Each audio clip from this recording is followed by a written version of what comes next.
En esta serie que se llama Miembros de la Comunidad del Evangelio, estamos tratando de entender qué tipo de comunidad debemos ser. Estamos en los grupos de casa reforzando nuestro entendimiento de membresía, que es un concepto bíblico, que somos miembros los unos de los otros, somos miembros del cuerpo de Cristo. No solamente venimos a la iglesia o vamos a una iglesia, sino que somos miembros de la iglesia. Y de manera particular, ¿qué significa el que tú seas miembro de esta congregación? Estamos en esta serie porque queremos ser la comunidad que refleja los valores del Evangelio al mundo. Y hay personas, entonces tú puedes estar aquí y tal vez vengas como un invitado, como un visitante. Nuestra preocupación, les decía a estas personas que vienen como invitadas o que están buscando, que dicen, voy a ir a esa iglesia a ver si encuentro algo ahí, a ver si encuentro algo que me ayude, algo que me ayude a encontrar a Dios. Y desgraciadamente, históricamente, ha habido veces en que las personas vienen a la iglesia y no encuentran la comunidad del Evangelio, encuentran una iglesia. Y una iglesia que tal vez pueda estar muy preocupada con nosotros mismos y no preocupados por aquellos que Cristo puede estar trayendo para que aquí encuentren el reflejo de lo que Él vino a hacer por nosotros en la cruz. Esa es nuestra preocupación, que seamos verdaderamente una comunidad que refleja el Evangelio, que refleja a Cristo, y que la gente pueda venir y pueda ser recibida. La semana pasada hablamos acerca de que somos llamados a que nos aceptemos los unos a los otros, así dice Romanos 15:7, aceptaos los unos a los otros, como también Cristo nos aceptó para gloria de Dios. Y di el ejemplo de la adopción, de cómo cuando tú adoptas, si tú tienes hijos y adoptas otro hijo, cómo esos hijos entran en un choque ahí, ¿verdad? Porque entra una persona extraña, que es diferente a ellos, que viene de la calle o viene de una situación difícil a un hogar establecido, y esas otras personas o esos otros hijos lo que quieren es que éste se haga como nosotros, ¿verdad? Y el llamado es aceptar al que viene a servir y ayudar y extender misericordia, porque tal vez ellos vengan con debilidades o con flaquezas. Pero hoy quiero que concentremos nuestra atención hacia aquellos que aún no creen en Cristo. ¿Cuál es nuestra responsabilidad para con aquellos que no son parte de la iglesia, que no son parte del cuerpo de Cristo? ¿Qué debemos hacer para con ellos? ¿Debemos aceptarlos incondicionalmente? ¿Eso implica que entonces debemos aceptar su estilo de vida, aunque su estilo de vida sea pecaminoso, contrario a lo que Dios manda? ¿Cómo extendemos amor y paciencia hacia aquellos que no tienen a Cristo? Bueno, de eso se trata esta última parte de Judas. Judas en su carta, está escribiendo una carta a la iglesia, no dice a quiénes, lo está escribiendo a la iglesia y está tratando el hecho de que hay personas adentro de la iglesia que están enseñando cosas incorrectas. Y les está recordando y les está mandando que ellos permanezcan en el amor de Cristo y que peleen por su fe.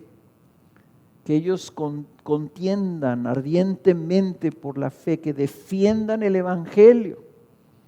Y termina precisamente en el versículo 19 hablando de esos individuos, hablando de esas personas que dice son mundanas y no tienen el Espíritu, y por lo tanto ustedes deben de resistirlos y defender la fe. Pero no deja a la iglesia que se quede ahí.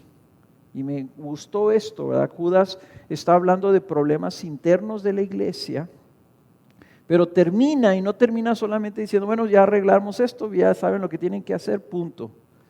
Sino que termina orientando a la iglesia hacia los de afuera. Termina animándolos a que se fijen cómo ellos, al trabajar su fe, deben siempre de tener en cuenta aquellas personas que no han sido alcanzadas por el Señor aún.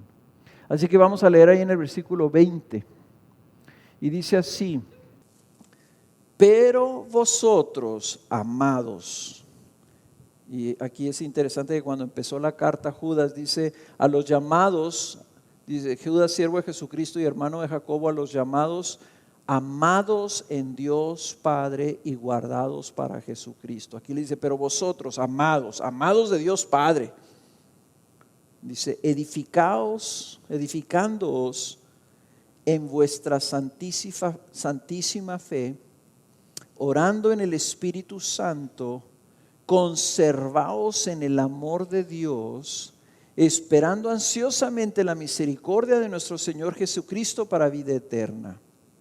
Y tened misericordia de algunos que dudan, a otros salvad, arrebatándolos del fuego, y de otros tened misericordia con temor, aborreciendo aún la ropa contaminada por la carne, y a aquel que es poderoso para guardaros sin caída y para presentaros sin mancha en presencia de su gloria con gran alegría, al único Dios nuestro Salvador, por medio de Jesucristo nuestro Señor, sea gloria, majestad, dominio y autoridad antes de todo tiempo y ahora por todos los siglos. Amén. ¿Se fijan ustedes la progresión de Judas? Dice, ustedes, hermanos, entonces tienen que trabajar en su contexto como iglesia, tienen que edificarse en su fe, tienen que permanecer orando y tienen que conservarse en el amor de Dios y tienen que estar viviendo esperando la misericordia de nuestro Señor Jesucristo. O sea, todo eso está muy bien, eso tiene que ver cómo la iglesia persevera, pero Él les dice, y ustedes también tienen que mostrar misericordia de otros. Dice, y al final aquel que es poderoso para guardaros sin caída, para presentar sin mancha en presencia de su gloria con gran alegría, al único Dios nuestro Salvador, por medio de Jesucristo nuestro Señor, sea gloria, majestad, dominio y autoridad antes de todo tiempo y ahora por todos los siglos. Amén. Al último dice, y al Señor sea toda la gloria. ¿Cuál es nuestra responsabilidad para con aquellos que no son parte del cuerpo de Cristo? Nosotros tenemos una responsabilidad. Nosotros tenemos la salvación, hermanos, nosotros tenemos el Evangelio. Y nunca se nos debe de olvidar que si queremos ser la comunidad del Evangelio, tenemos que ser una comunidad de amor y aceptación de las personas que están buscando de Cristo. El Señor Jesús nos dejó un testimonio tremendo, ya lo hemos visto como un ejemplo en Lucas capítulo 15.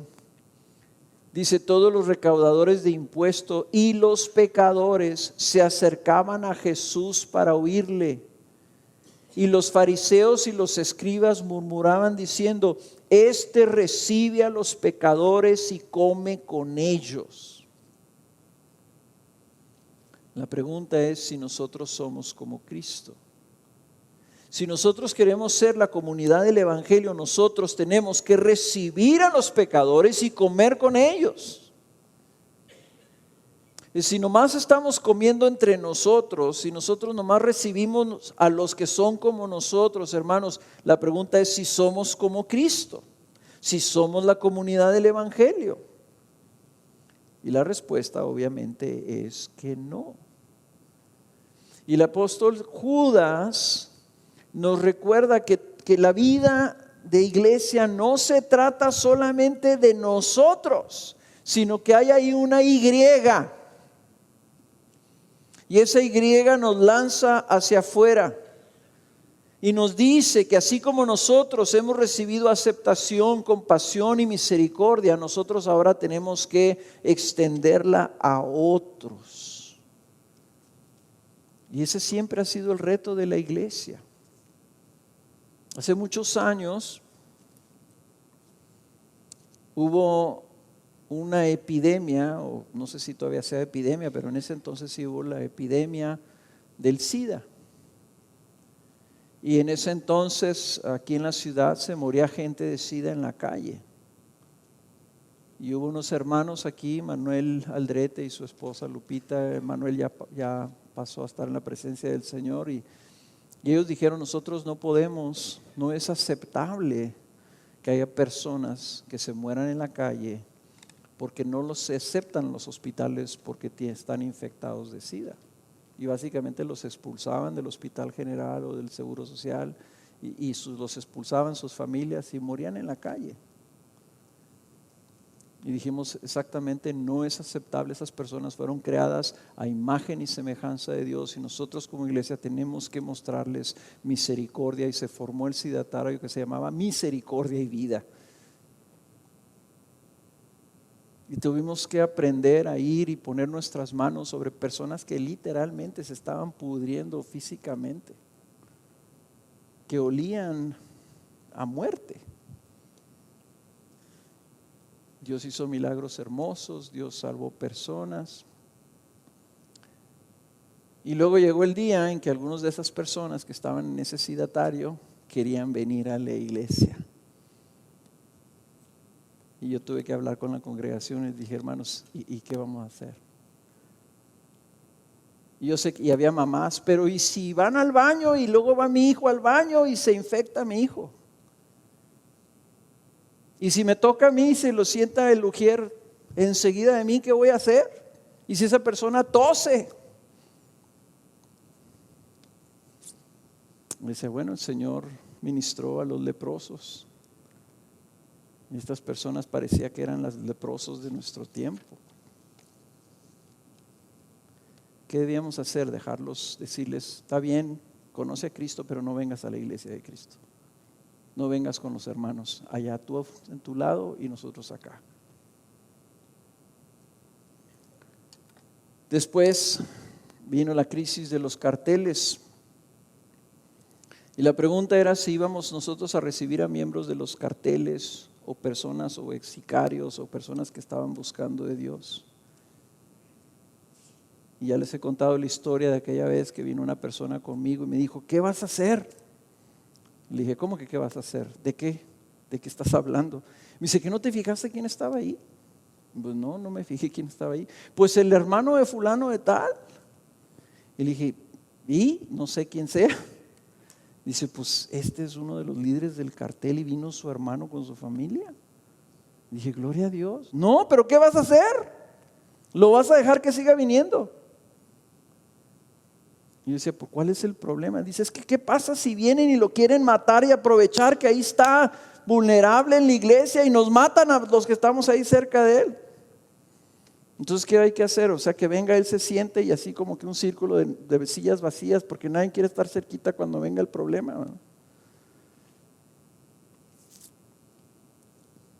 Ahora hay una crisis que no es tanto una crisis, pero es el cambio de la revolución moral mundial.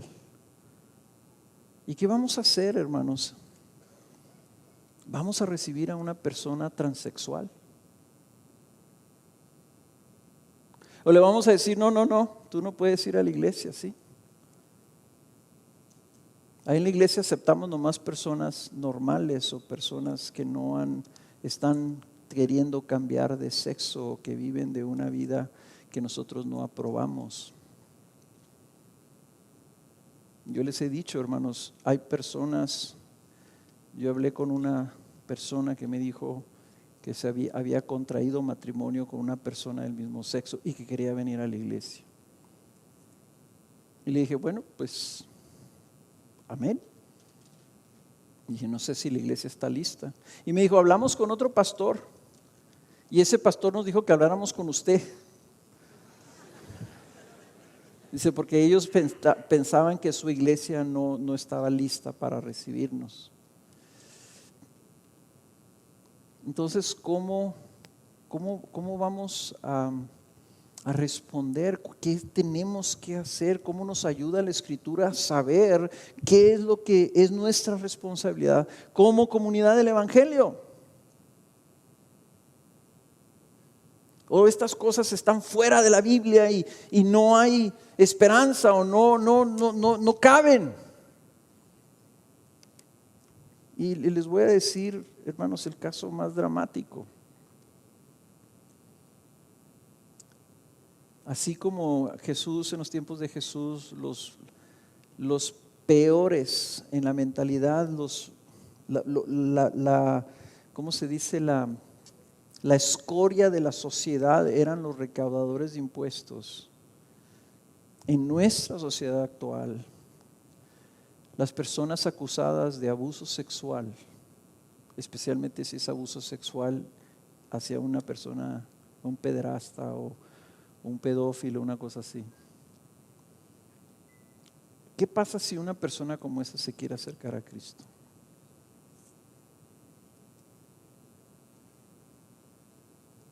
Eso nos sacude. Y yo sé que estoy escandalizando a algunos, igual como Cristo escandalizó a los escribas y los fariseos, igual, exactamente igual. Y yo sé que el primero que se brinca en la mente es decir, no, espérate. Pero tenemos que pensar estas cosas, tenemos que meditar estas cosas y resolver estas cosas en nuestro corazón. Y tú puedes decir, bueno, ok, si se arrepiente, tal vez. Y la respuesta sí, la pregunta sigue siendo, pero ¿cómo? ¿Cómo les vamos a hacer? Porque la pregunta no es tanto si debemos o no, si sea conveniente o no, si sea seguro o no. Hermanos, nosotros tenemos el evangelio que salva a todas esas personas. Y la pregunta que nosotros debemos hacernos, hermanos, más bien es, ¿y acaso nosotros somos mejores que ellos? O sea, nuestro pecado, pero es que yo sí soy pecador, pero soy pecador chiquito. Ellos son pecadores grandotes. Fuera de la gracia de Dios, nosotros estábamos condenados a la mismitita ira de Dios y juicio sobre ellos estaba sobre nosotros. Sus pecados no son peores que los nuestros. Fíjate lo que estoy diciendo. En ese sentido, sus pecados merecen la misma ira de Dios que merecen nuestros pecados. La única diferencia es que de nosotros Dios ha tenido misericordia. Entonces, ¿cómo puedes rechazar a una persona en su pecado, por grave que sea, si Cristo quiere salvarlo? ¿Cómo se salvarán si nosotros no les extendemos el evangelio y no los recibimos? ¿Cómo se salvarán y cómo creerán en el evangelio si los que ya fueron salvados no les extienden misericordia? Entonces la pregunta es, ¿hay personas inalcanzables? ¿Hay personas que el evangelio no puede salvar? ¿Hay alguien por el que Cristo no puede salvar? Entonces se me hace, hermanos, que ahí nosotros tenemos que enfrentar estas preguntas y resolverlas. Cristo en la Biblia es llamado el Hijo de David. Y David en la Biblia se nos dice que fue un hombre que mandó asesinar a otro hombre completamente inocente simplemente para cubrir su adulterio. Literalmente le robó la esposa a un hombre que era fiel siervo de David, y luego cuando pecó y se embarazó, mandó asesinar al esposo para que no fuera evidente que él había hecho eso. Y Jesús, ya su nombre. Esas son cosas, hermanos, que nosotros no entendemos en nuestra mente racional. Por eso es que la cruz del evangelio es un escándalo. dice Gálatas capítulo 5, versículo 11. Es un escándalo para el hombre natural, porque lo que está diciendo el Evangelio es que Cristo pagó en una cruz la culpa de todos esos pecados escandalosos. Cristo no solamente murió por tus pecados o por tus pecaditos, como tú a veces los ves. Murió por los más graves pecados que te puedas imaginar. Recibió el castigo que merecían los más perversos, los más violentos, los más viles entre los hombres. Por eso es que es escandalosa la cruz. Porque estamos acostumbrados nosotros, ¿verdad?, a pensar que Cristo murió. Pues sí, murió por mis impurezas y mis malos pensamientos y mi orgullo y mis cosas así. Murió por esos y murió también por los otros pecados. Y entonces esa expresión común de que oímos de personas que dicen, pero yo no he matado a nadie.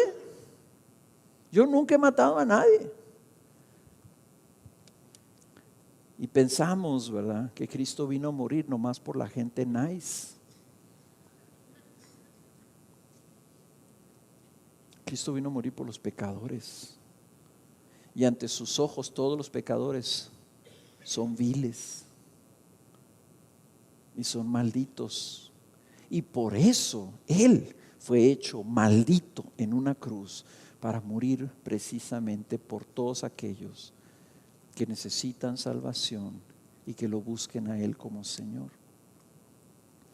Por eso Isaías 1:18 dice: venid ahora y razonemos, dice el Señor, aunque vuestros pecados sean como la grana, como la sangre así oscura, como la nieve serán emblanquecidos, aunque sean rojos como el carmesí, como blanca lana quedarán. Ese es el poder del Evangelio y eso es el mensaje que nosotros podemos darle a todas las personas. Sean un jovencito que tal vez su pecado sea su rebelión para con sus padres, o sea una persona que está en una cárcel condenado de violar y matar a una mujer. Es el mismo mensaje para ambos. Y a nosotros el Señor nos ha mostrado misericordia y nosotros podemos llevárselo a los demás. Entonces, volvamos a Judas. ¿Cómo entonces lo hacemos? ¿Qué estamos llamados a hacer y cómo estamos llamados a hacerlo? La primera parte de Judas, en el versículo 20 y 21, nos dice el contexto. Primero establece lo que tiene que suceder en la iglesia. Dice: vosotros, amados, está resumiendo lo que ya les dijo los primeros 20 versículos. Vosotros, amados, son amados de Dios, edificándoos en vuestra santísima fe, orando en el Espíritu Santo, conservaos en el amor de Dios, esperando ansiosamente la misericordia de nuestro Señor Jesucristo para vida eterna. Entonces aquí Judas lo primero que establece es diciendo: nosotros como comunidad del Evangelio debemos permanecer en el Evangelio, permanecer en una vida, en una fe viva, en un amor dinámico, en un amor real. Tenemos que conservarnos en lo que ya se nos ha dado y estar nosotros edificándonos mutuamente. El Evangelio debe permanecer central en nuestra fe, hermanos, porque de otra manera apartamos los ojos del escándalo de la cruz y perdemos el asombro de que Dios haya tenido misericordia de nosotros. Porque empezamos a creer que de alguna manera nosotros merecemos más la compasión de Dios que otros que no la tienen. Por eso es que tenemos que seguir viendo a Cristo y ver su cruz y ver lo que Él está haciendo. Porque este es un grave peligro. Esto es legalismo, hermanos. Lo más vil que nosotros podemos hacer delante de Cristo es pensar que nosotros sí somos dignos de que haya tenido misericordia de nosotros y que otros no lo son. Yo lo voy a poner así: si tú tienes hijos chicos, ¿ok? Y tú tienes a tu hijo y tú dices: pues sí, mi hijo a veces me cuenta mentiras, a veces no hace la tarea, a veces no recoge su cuarto, a veces me desobedece, a veces me grita. Pero es un buen muchacho. Yo escucho eso de todos los padres, pero sí, mi hijo, pero es un buen muchachito.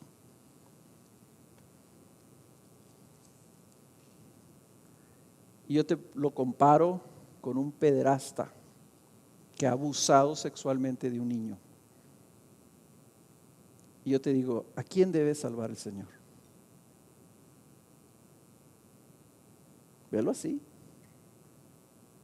Los dos son tan indignos de la salvación del Señor, igualitos. Tan indigno es este niño como es este pederasta. Ninguno de los dos merece absolutamente nada de parte de Dios. Si Dios salva a ese niño, no lo va a salvar porque era un niño nice. Lo va a salvar por una simple expresión de su compasión para él. Ese niño estaba destinado a perderse en el infierno bajo el juicio eterno de Dios para siempre. Su naturaleza, dice la Biblia, lo hacía hijo de ira. Lo que él era ofendía a Dios. Aunque no hiciera nada, lo que él es ofende a Dios. Porque nació con una carne que se rebela contra Dios. Igual que el otro habrá hecho cosas peores con su naturaleza pecaminosa, tuvo más oportunidad, pero ese niño con las mismas condiciones y las mismas oportunidades pudiera haber hecho exactamente lo mismo. Entonces tenemos que ver nosotros, permanecer en el Evangelio de tal forma que permanecemos asombrados de que Dios haya tenido misericordia de nosotros. Luego dice que debemos de permanecer en oración. Permanecer oración en el Espíritu, guiada por el Espíritu. Nuestra comunión tiene que ser con el Espíritu, porque lo hemos repetido y lo vamos a seguir repitiendo. Nosotros no podemos ser la comunidad del Evangelio en la carne. No podemos vivir de esta manera si nos queremos hacer por nuestro buen corazón. Tenemos que dejar que el fruto del Espíritu en nuestra vida opere de tal forma que amemos al prójimo y aceptemos a los demás. Y les voy a decir una cosa, la oración cambia corazones. Hermanos, una de las convicciones fuertes de este pasaje es que tenemos que estar orando por nosotros y por los demás, intercediendo para que nuestro corazón cambie. Y lo que hemos estado viendo en estas últimas 5 semanas, si somos una comunidad del Evangelio, tenemos que ser una comunidad de amor. Dice que nos conservemos en el amor de Dios, conservándonos, admirando el amor de Dios, respondiendo al amor de Dios, amándonos con el amor de Dios. Tenemos que conservarnos, es una buena palabra, y conservándonos en el amor de Dios, viviendo en el beneficio de su amor y expresando ese amor los unos para con los otros. Y por último, nos dice que debemos esperar ansiosamente la plenitud de la misericordia eterna de nuestro Señor. Ya hemos recibido misericordia, pero dice Pablo, pero aún no se ha mostrado lo que hemos de ser después. Aún no se ha mostrado la plenitud de esa misericordia. Estamos esperando algo.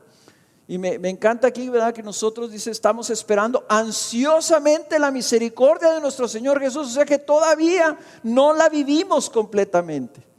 Y se los he dicho a los jóvenes, se los digo a ustedes, no vamos a entender la magnitud de la plenitud de la gloria de la misericordia de Dios hasta que no estemos delante de Él y estemos contemplando y experimentando la vida eterna en su gloria y recibamos la aceptación de Cristo, la bienvenida de Cristo a la luz de aquellas personas que a la misma vez están siendo condenadas.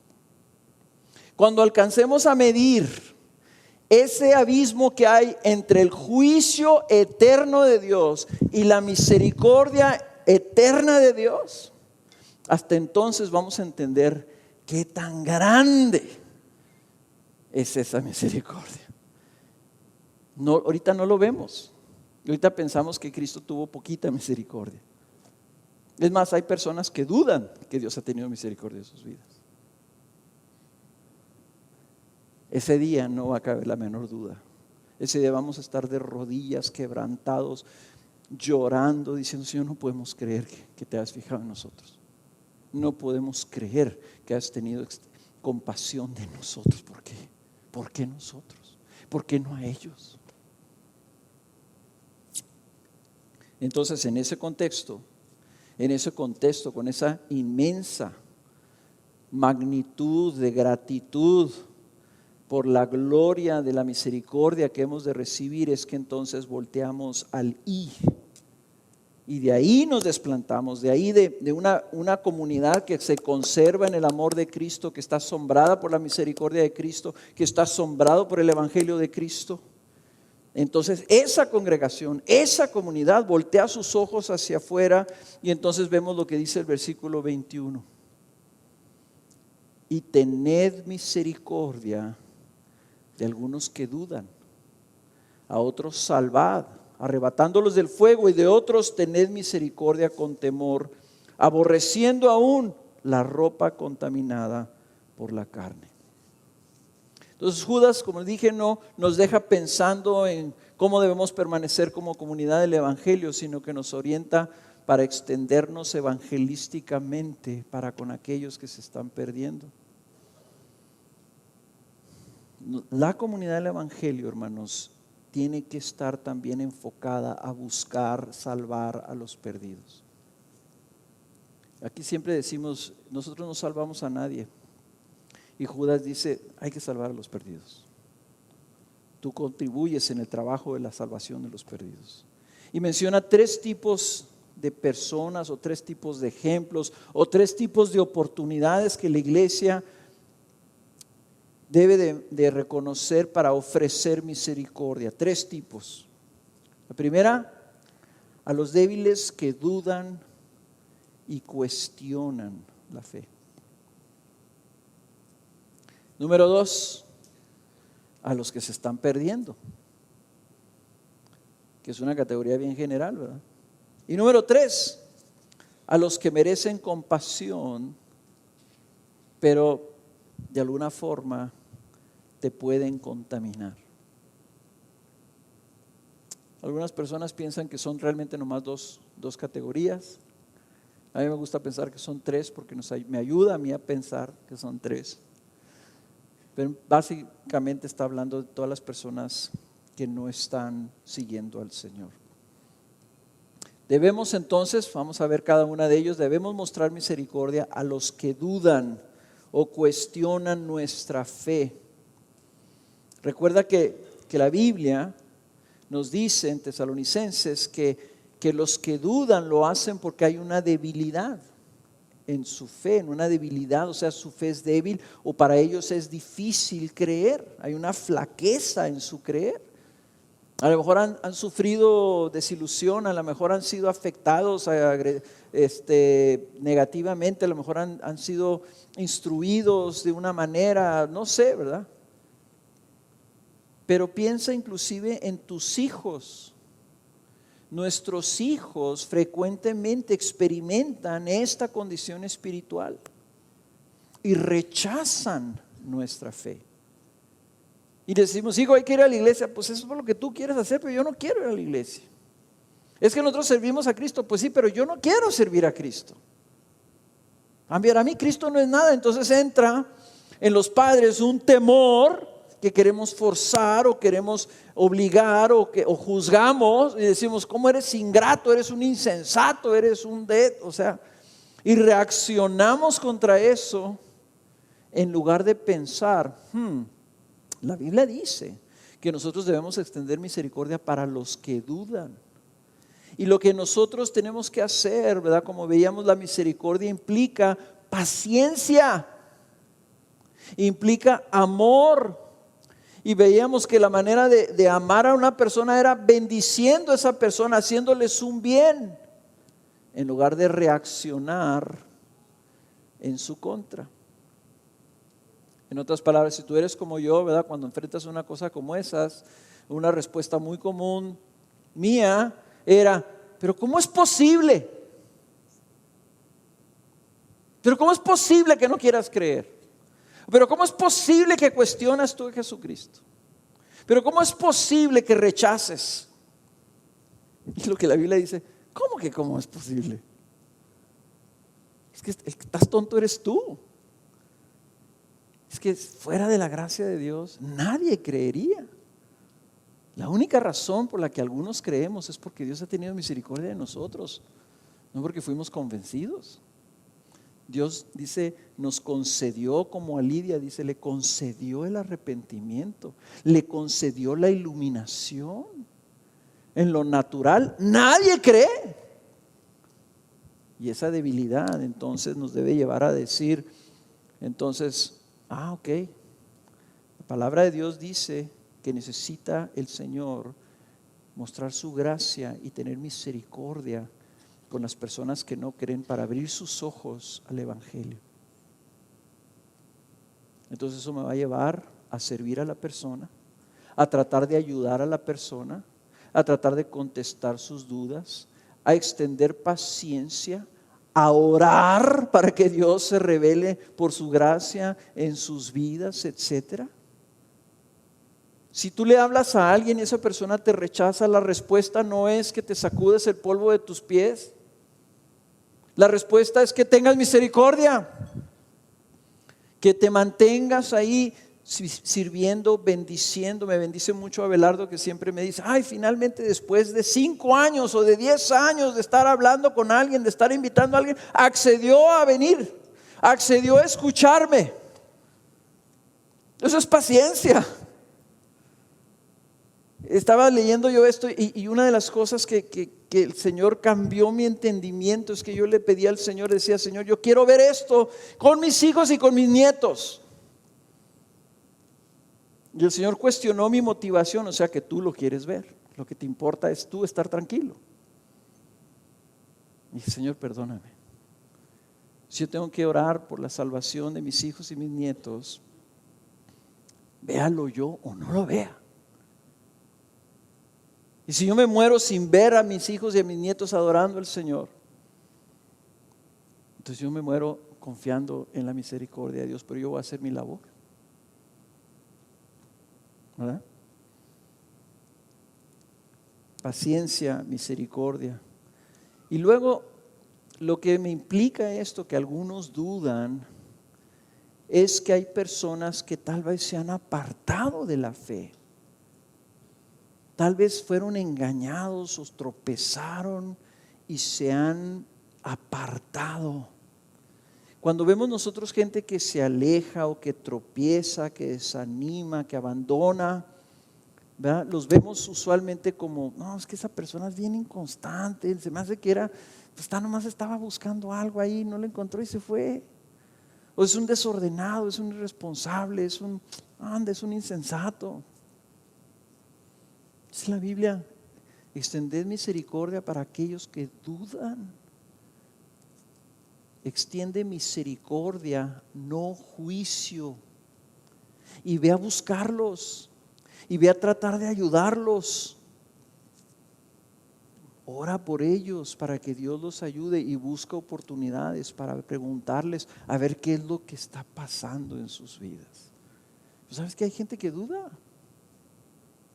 Y la Biblia nos dice claramente, esos que dudan, esos que tú les hablas y dicen, no estoy seguro, es que sabes que yo no puedo creer lo que tú me dices. No te enojes, no te molestes, extiende misericordia. No reacciones, busca bendecirlos y perseverar y permanecer a su lado para tratar de ayudarlos. La segunda categoría dice, a otros salvad, arrebatándolos del fuego. No sé por qué diga a otros, pero aquí Judas obviamente estaba pensando en personas, o no sé si está refiriéndose a aquellos que ya están casi en el fuego, están a punto de perderse, pero básicamente yo lo voy a tomar aquí, son los que se están perdiendo. Estas personas están perdidas y a menos que alguien los alcance con el Evangelio, su destino es el fuego eterno. Entonces lo que nos está diciendo aquí Judas es que hay que intentar salvarlos. Hay que intentar salvarlos, hermanos. Nosotros, repito, tenemos la salvación, tenemos el Evangelio. Lo que no tenemos a veces es la visión del Señor para con ellos. Decimos, pues están salvando, ¿verdad? Porque pues no quieren entender. Tal vez no quieran entender. Pero para nosotros nuestro llamado es claro, nosotros tenemos que ir y tratar de salvarlos. Salvarlos implica el extender la mano para arrebatarlos. La imagen, vean la mano, salvarlos, dice, arrebatándolos del fuego, a eso salvarlos. O sea que hay una iniciativa ahí, que hay una acción de rescate. Y lo que aquí está reflejando, ¿verdad? Es Josué, hablando de las ropas, derramando el fuego, está haciendo referencia a Josué, no. Judas está haciendo referencia a una profecía en Zacarías capítulo 3, donde habla del sacerdote Josué. No lo busquen para que no se distraigan, lo van a poner aquí arriba, pues se las voy a leer. El capítulo 3, versículo 1 dice: entonces me mostró al sumo sacerdote Josué, que estaba delante del ángel del Señor, y Satanás estaba a su derecha para acusarlo. Y el ángel del Señor dijo a Satanás: el Señor te reprenda, Satanás. Repréndate el Señor, que ha escogido a Jerusalén. Y luego dice: ¿no es este un tizón arrebatado del fuego?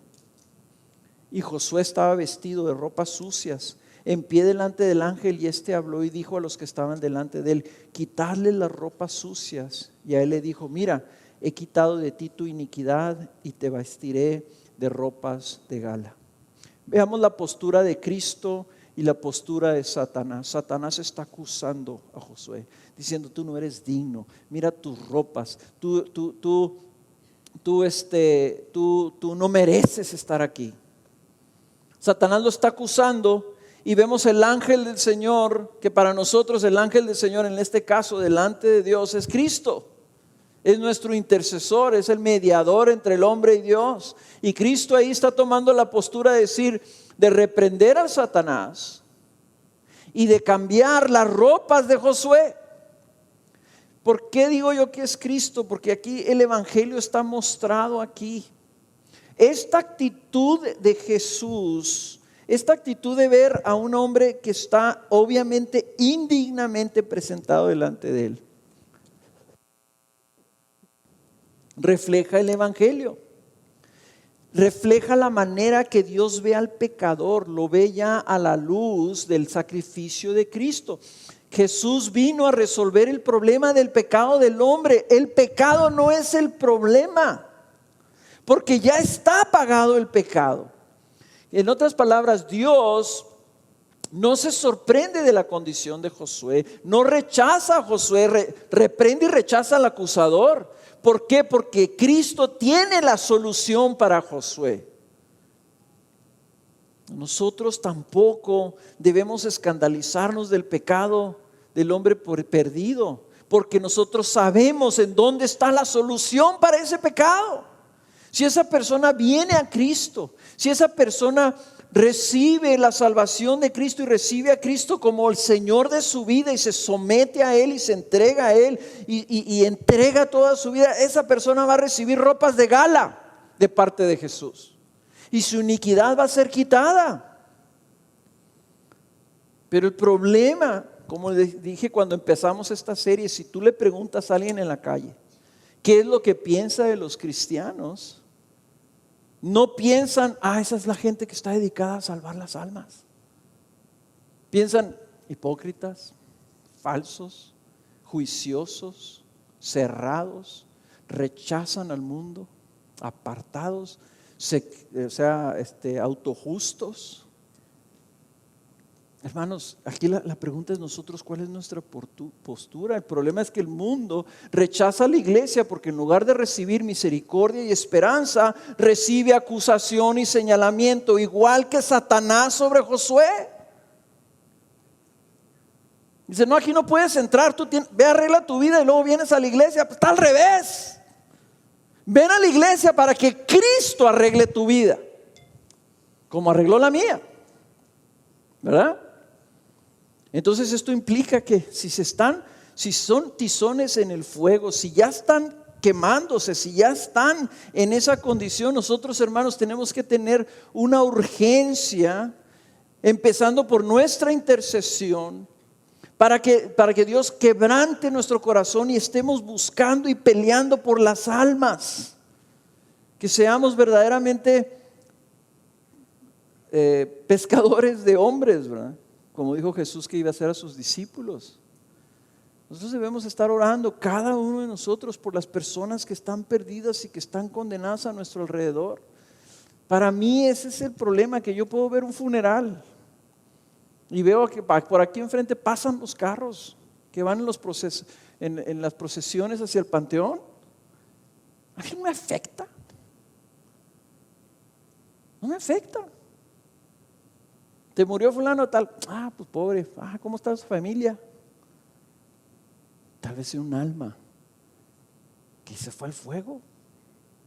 Yo reconozco, no me afecta. Miles, millones que se mueren.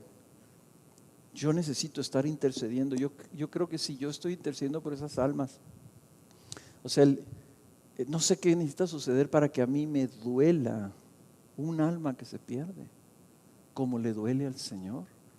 Y nos debe de doler a todos, hermanos. Ahora dice de otros, tened misericordia con temor. Aquí puse yo en esta categoría, son personas que merecen compasión, merecen misericordia. Dice, de otros tened misericordia, pero dice con temor. ¿A qué se está refiriendo? Hay personas que en su estilo de vida y su ejemplo puede impactar la vida de la gente a su alrededor. Pero noten esto, Judas no dice que no te acerques. Judas dice, extiéndeles misericordia. Pero dice, pero hay que tener temor. En otras palabras, no temor a la persona, que usualmente es lo que nosotros hacemos. Tememos a las personas que son diferentes a nosotros, sino temer el efecto de su pecado, más bien. O sea, debes de tener cuidado de que al querer salvarlos, no caigas tú en la misma trampa de tu pecado. O de su pecado, perdón. Okay. Aquí mismo lo veíamos ahorita en Zacarías, ¿verdad? Dice que las ropas de Josué, dice, están sucias y fueron quitadas.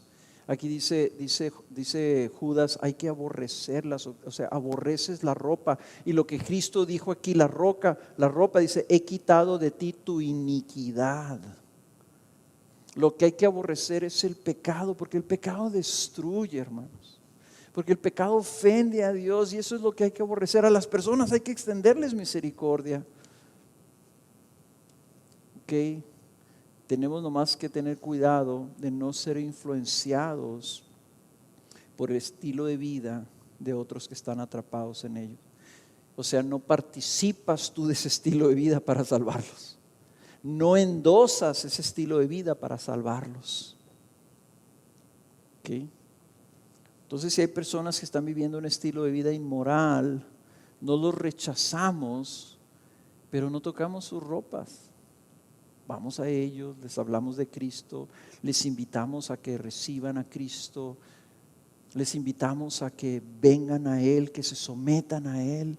Les hablamos y les decimos, sabes una cosa, tú puedes amar mucho tu estilo de vida, tú piensas que eres feliz, pero te voy a decir una cosa, Cristo es mucho mejor. Y Cristo es lo que realmente tú estás buscando y Cristo es suficiente para tu vida. Y muchos te van a decir, pero ¿cómo le hago? Es que yo amo esto. Yo amo mi pecado. Tú también deberías amarlo. Si me amas a mí, ama mi pecado. Sabes que no, yo te amo. Yo no puedo amar lo que tú estás haciendo. Pero sí te puedo decir, Cristo es suficiente. Si tú vienes a Cristo, déjale ese problema a Cristo. Deja que Él cambie tu corazón, porque Él puede cambiar los corazones. El problema, hermanos, esto lo escuché de una mujer que estaba en una vida sexual inmoral. Ella dijo esto, yo tuve que reconocer, mi problema no era mi sexualidad, mi problema era mi orgullo y el deseo y mi convicción de que yo quería hacer con mi vida lo que a mí se me pegara mi regalada gana. Y yo rechazaba a Cristo no porque Cristo rechazara mi sexualidad, yo rechazaba a Cristo porque Él quería que yo me sometiera a su voluntad y eso es lo que yo rechazaba. Ese es el problema. Que el mundo está buscando sus preferencias, está buscando sus estilos de vida y está buscando lo que les gusta.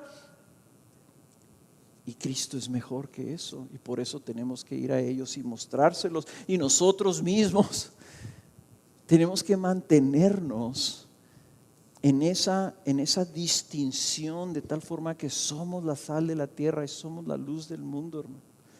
Y ahorita hay corrientes dentro de la iglesia que dicen: lo que tú tienes que hacer es adaptarte al mundo, hacerte más como ellos. Pero si nos hacemos más como ellos, entonces ¿qué esperanza va a haber para ellos? Acéptalos así como son, hombre, ya ni modo. Entonces, ¿qué mensaje tenemos? O sea, estamos diciendo entonces nuestro evangelio no es capaz de salvar a personas y cambiar a personas. ¿El evangelio no sirve entonces? No tenemos ya nada que compartir.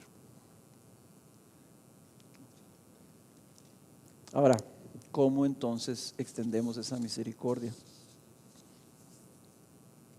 Número 1, y aquí va la aplicación. Como comunidad del evangelio, nosotros debemos anhelar ser un refugio para los perdidos. Todo el que quiera buscar a Cristo debe encontrar un lugar entre nosotros.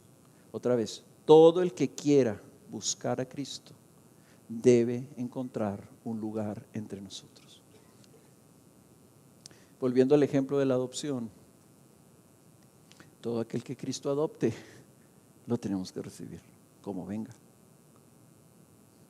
¿Lo deseas así? ¿Lo deseas así? Si no es así, entonces necesitas pedirle a Dios que quebrante tu corazón endurecido y nos dé un corazón por los que se pierden. Necesitamos orar, hermanos, para que nos cambie el Señor, para que seamos la comunidad del evangelio que recibe a los que Él quiere llamar. Número 2. Necesitamos orar específicamente pidiendo conversiones. Necesitamos amar las conversiones, necesitamos desear conversiones.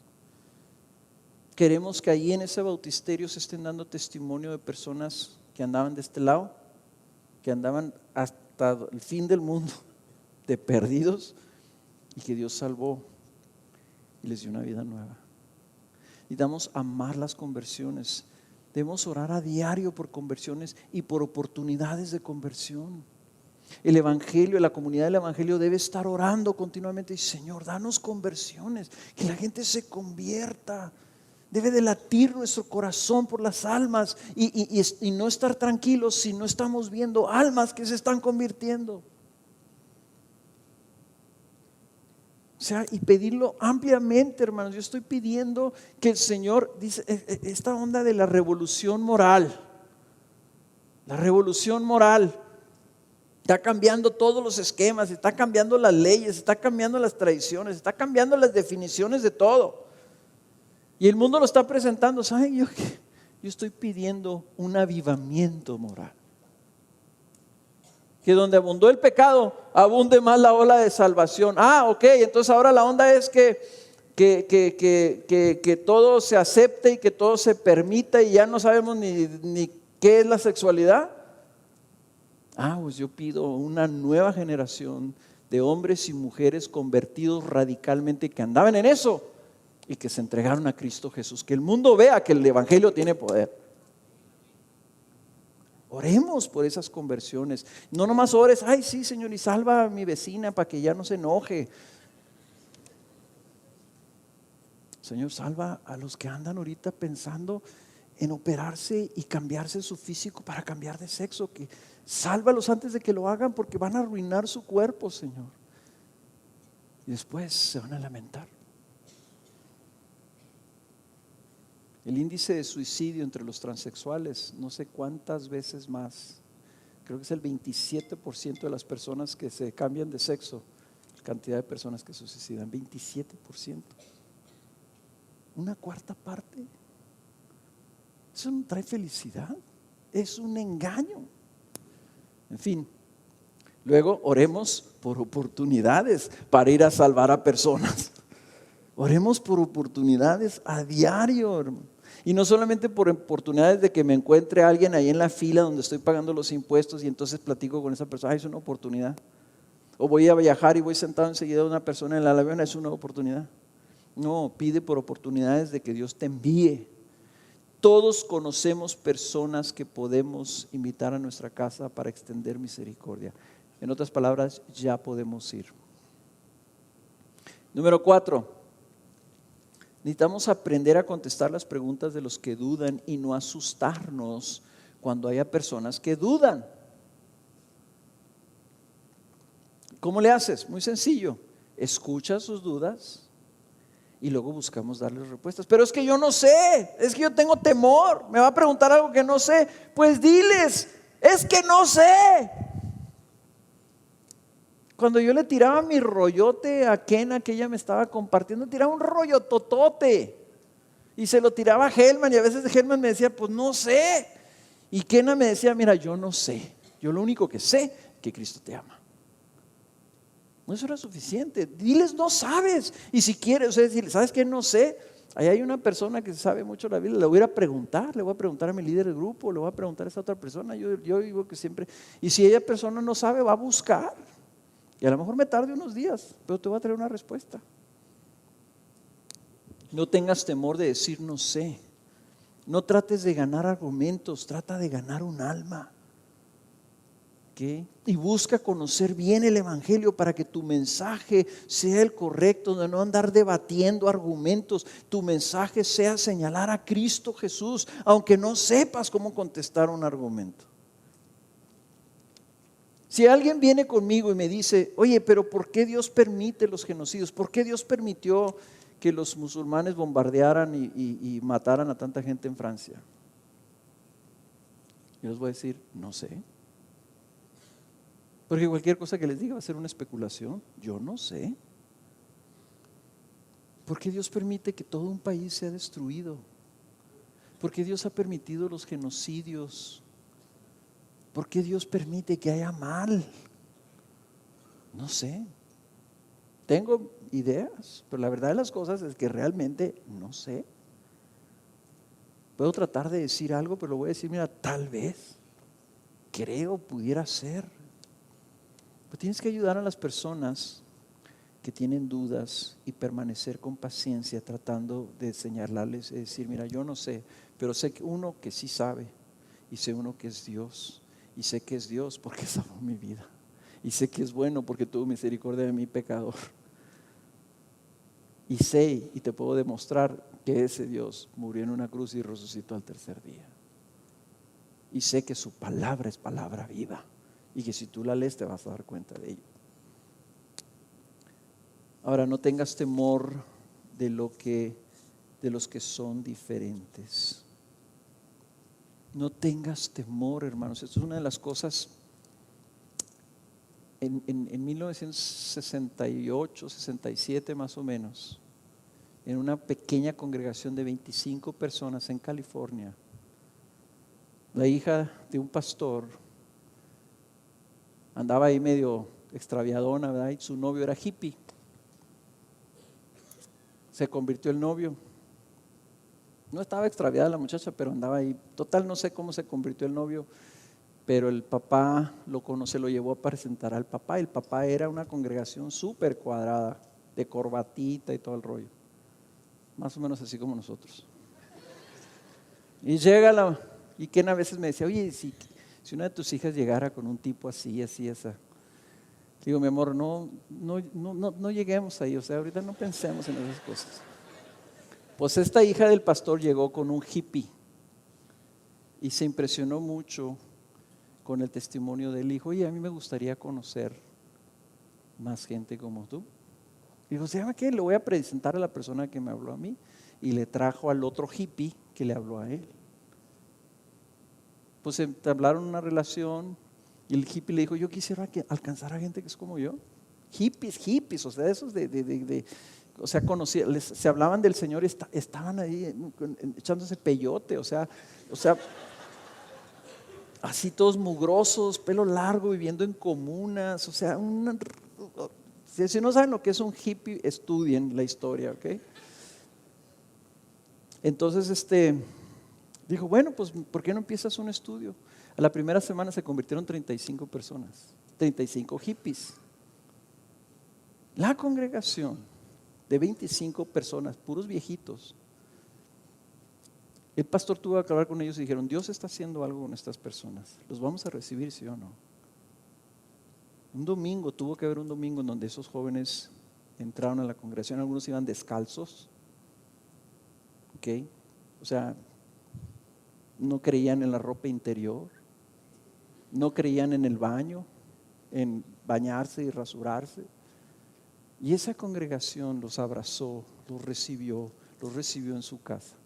A partir de ahí empezó todo un movimiento mundial que a la fecha, algunas de las iglesias más grandes del mundo todavía siguen creciendo del efecto de eso que pasó hace ya casi 50 años, 45 años. Nosotros fuimos impactados con el resultado de ese movimiento cuando el Señor nos salvó a nosotros en los 70s. Tal vez no éramos hippies, pero a nosotros nos llegó la ola. La música que cantamos, la música contemporánea cristiana, ¿de dónde creen que salió? De ahí, del movimiento de los Jesus People. Y hubo una congregación que tuvo que recibir a esas personas. No tengas miedo, porque al final de cuentas esas personas pueden tener un estilo de vida pecaminoso, pueden ser completamente diferentes, pueden estar en un matrimonio homosexual, pueden estar adictos, pueden ser, excriminales o criminales, etcétera. Su necesidad es exactamente la misma que tienes tú. Esas personas tienen un vacío en sus vidas que solamente Cristo puede llenar. Fueron hechos para Cristo y el pecado ha ganado sus vidas y lo que necesitan es esperanza. Y tú la tienes. Eso no son más que pecadores vestidos de manera diferente, pero es exactamente igual. Lo mismo que le dirías a la persona que va sentada enseguida detiene el avión, le tienes que decir a esa persona igual, igualito. No tengas miedo. No importa si son adictos, si son asesinos, son personas perdidas, son personas quebradas, son personas confundidas, sin Dios y sin esperanza. Acércate con un corazón de compasión y misericordia como lo harías con cualquier otro. Abre tu casa, abre tu vida a ellos y deja que el Señor haga lo demás. Lo único que tienes que tener cuidado, de lo que tienes que tener temor, es del acomodamiento. Es de que tú te acomodes al pecado del mundo. No tengas temor de hablar la verdad. No tengas de llamar pecado lo que Dios llama pecado. No tienes por qué querer suavizar el evangelio. No tienes por qué tener temor de llamar al arrepentimiento. Diles, mira, sabes que tu vida no vas. Dios te llama a ti que lo reconozcas a Él como Señor y que te arrepientas y te entregues a Él. No tengas temor de eso. Ten temor de quedarte callado. Ten temor de querer agradar a las personas para no parecer intolerante. De eso es de lo que tienes que tener temor. Y no tengas temor, ¿verdad? Si tú vas con ellos y ándale, pásale, mira, te invito aquí, que allá, esto. No tengas temor de decir no. No, es que trato, pues para que vean, porque luego me dicen que yo, que soy intolerante, que muy cristiano. Sí, muy cristiano y feliz. Por eso es que la iglesia pierde su filo. Jóvenes, no pretendan ustedes ser usados para alcanzar a su generación en las universidades. Si ustedes son iguales que ellos, si ustedes piensan que necesitan lo que ellos les están ofreciendo para ser felices, ¿cuál es la diferencia entonces? ¿Para qué venir a Cristo? Si tú quieres ser igual que ellos, pues entonces ¿cuál es la necesidad de que ellos quieran ser igual que tú? Pues este es igual que yo, usted no tiene nada que ofrecerme. Hace lo mismo que hago yo, toma lo mismo que tomo yo, dice lo mismo que digo yo, le gusta lo mismo que me gusta a mí. Pues ¿cuál es la diferencia? No hay diferencia, por eso no hay poder. No hay roce, no hay sal, pierde su sabor la sal. Ten temor del acomodamiento. Ese es el problema. Por eso dice, algunos tienes que tener temor y odiar y aborrecer sus ropas. ¿Por qué? Porque cuando nosotros nos queremos acomodar, esas ropas nos contaminan a nosotros. Tienes que atreverte a decirle no a tu familia. Tienes que atrever a decirte no a aquellos pecadores que quieren de alguna manera que tú suavices tu postura para que ellos se sientan bien. Y no estamos ahí para que nadie se sienta bien, estamos ahí para extender misericordia. Y por misericordia, lo que ellos necesitan oír es decir, mira, es que date cuenta, así como estás condenado. Y tú necesitas el perdón de Cristo Jesús, porque si Cristo no te perdona, tú estás perdido. Eso es lo más amoroso y lo más importante que le tienes que decir. No querer caerles bien para entonces ganarlos. Nadie gana a nadie así.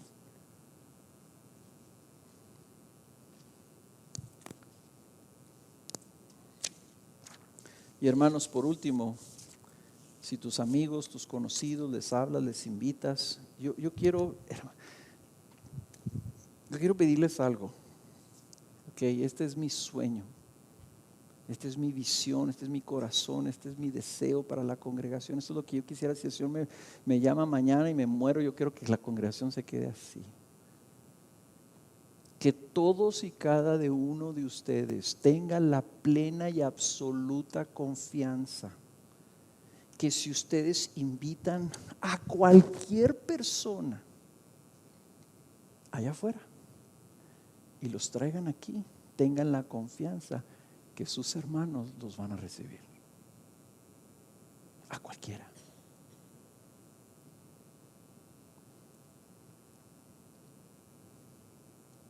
Eso es lo que yo quiero. Y si tú estás aquí y tú viniste con el temor de que te fuéramos a recibir, o tienes tiempo viniendo y no has sentido el calorcito, dices, es que esta gente, yo lo que me han hecho sentir más bien es que no soy muy bienvenido aquí. Primero que nada, perdónanos. Perdónanos. No estamos tan acostumbrados a vivir dentro de nosotros mismos que nos olvidamos que hay personas como tú que tienen necesidad. Tenos paciencia tú en nosotros mientras aprendemos nosotros a tener paciencia con las personas que están buscando de Cristo. Pero ¿sabes qué? Sí te voy a decir, tú necesitas a Cristo Jesús. Eso es lo principal que necesitas. Y nuestro recibirte es solamente con la intención de que escuches, que busques, que te podamos ayudar a que encuentres a Jesús, porque sin Jesús estás perdido. Pero es que yo tengo así, que cómo me puede a mí Dios perdonar, y cómo ves que yo no quiero dejar esto. Tú lo que necesitas es a Cristo Jesús. Eso es lo que necesitas. Tú entrégate a Cristo Jesús y deja que Él arregle tu vida. No quieras cambiar primero para luego venir a Cristo. Ven a Cristo y deja que Él te cambie a ti. Y déjanos ayudarte. Y dinos, yo necesito ayuda. Yo necesito que me ayuden, yo no entiendo. Yo tengo dudas, yo tengo problemas, yo tengo esto en mi vida. ¿Sabes qué queremos ser? Queremos que nos des la oportunidad de ser una congregación, de ser personas que te escuchamos, que no nos escandalizamos, que no nos asustamos. Ya los pastores estamos curados de espanto, pero tal vez los demás no. Queremos ser una congregación que recibe, que ama, que escucha, que si no sabemos decimos, mira, no sé, pero voy a orar por ti, y lo que sí sé es que clama a Cristo tú. Él dio su vida por ti en la cruz. Y te aseguro que tu pecado, Él lo pagó y es suficiente su sangre para salvarte. Así que pídele a Dios perdón, entrégate a Él y deja que Él haga la obra. Amén.